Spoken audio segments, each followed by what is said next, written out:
Parker, Longdon. I am a Year 6 primary school teacher. I'm what you call an NQT. I'm a newly qualified teacher. From Monday to Friday, teaching the whole curriculum for Year 6. What I do over the weekends is I run a tuition organisation where we provide private tuition in groups forms as well as one-to-one. I had a year's worth of training. So what we have as teachers in training is there are different schemes which for you to enroll at and become a teacher in your professional practice. But my training was for a year long. So I'd say I have been teaching for about a year and 8 months or so, but qualified for those last 8 months. It took me a while to make up my mind up about teaching. It's actually something which runs in my family. My dad is a teacher. So yeah, it's something which is a big deal in my family, but I didn't decide to be a teacher until perhaps over the past 3 years, and I realized I'm really passionate about working with young people and the education. The thing I enjoy the most about my role is being able to relate to some pupils. I do my best to relate to all of them, but definitely something I'm passionate about in teaching is representation. And it's nice to see that things I say can contribute to the perspective for many of the pupils who come from different backgrounds, diverse backgrounds. Challenging thing about my role at the moment is building credibility. I think pupils are very used to seeing an authoritative figure. In some cases, a lot of the time, teaching is a profession which has a lot of women involved in it as well, especially within primary school. And I think at the moment, my challenge is building that credibility, earning the trust of the pupils. That's been my biggest challenge to date.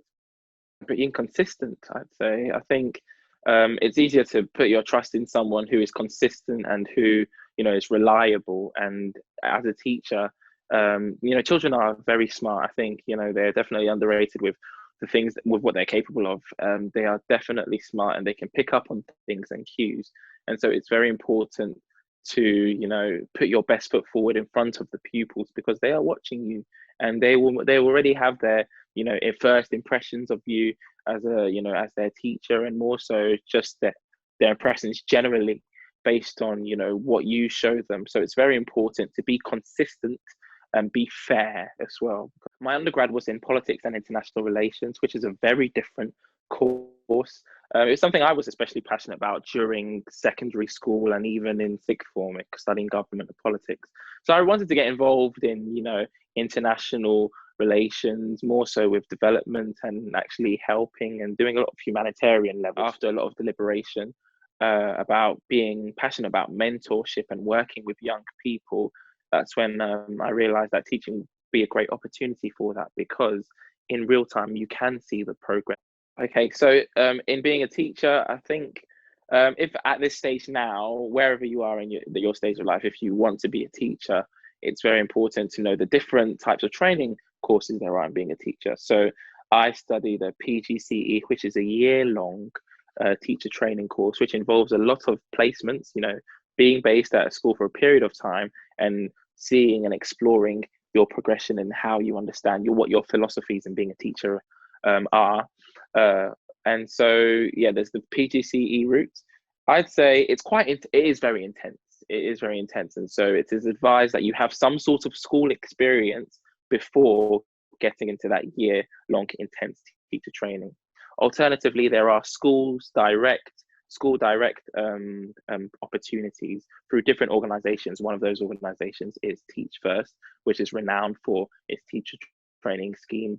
And a lot of those are 2 years long, and you'll be based in one particular school for that period of time. There is also the BA education route as well, which is a 3-year-long degree, undergraduate degree.